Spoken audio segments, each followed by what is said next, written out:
മൊത്തം പ്രശ്നങ്ങളാടാ വീട്ടിലും പ്രശ്നമാകെ. ജോലി സ്ഥലത്താ അതൊന്നും പറയണ്ട, അതിനിടയ്ക്ക് പറയാറില്ല. ഓഫീസിലോട്ട് പോകാനേ തോന്നില്ല. അത് അതിനെക്കാട്ടിയും വലിയ പ്രശ്നമാണ്. ഒത്തിരി സമാധാനം കിട്ടുമ്പോൾ അവിടെ ഇരുന്നു അതുമില്ലാണ്ടായി. നിങ്ങൾ നോക്കി ഞാൻ കാര്യം പറയട്ടെ. എത്ര നാളായിട്ട് നിന്നോട് ഞാൻ പറഞ്ഞത് എൻ്റെ ജ്വല്ലറിലോട്ട് പോവാം.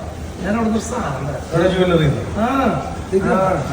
ഇതുപോലത്തെ ഒരെണ്ണം മേടിച്ച് കയ്യിലേക്ക് മോതിരം അതങ്ങനെ ഇട്ടാണല്ല ഇവിടെ തലവര അങ്ങോട്ട് മാറും. പിന്നീടല്ല വെച്ചടി കയറ്റുമായിരിക്കും പോലെ. ഞാനൊരു കാര്യം ചോദിക്കട്ടെ ഗ്രഹത്തിന്റെ പുറത്ത് ഈ മോതിരത്തിൽ എത്ര ഇപ്പോഴത്തെ റേറ്റ് വെച്ചാണെങ്കിൽ ഒരു 50 രൂപയോളം റേറ്റ് ഉണ്ട്. ആ 50,000 രൂപ എന്നെ ഉണ്ടായെങ്കിൽ കുറച്ച് പ്രശ്നങ്ങൾ തീർന്ന് സമാധാനത്തിന് ഇരിക്കാറ്. ഞാൻ വേറെ കാര്യം നിന്നോട് ചോദിക്കട്ടെ, എന്താ എന്നാ പെണ്ണുമ്പോൾ ഇടയ്ക്ക് പോയിട്ട് എന്തായാലും വരും.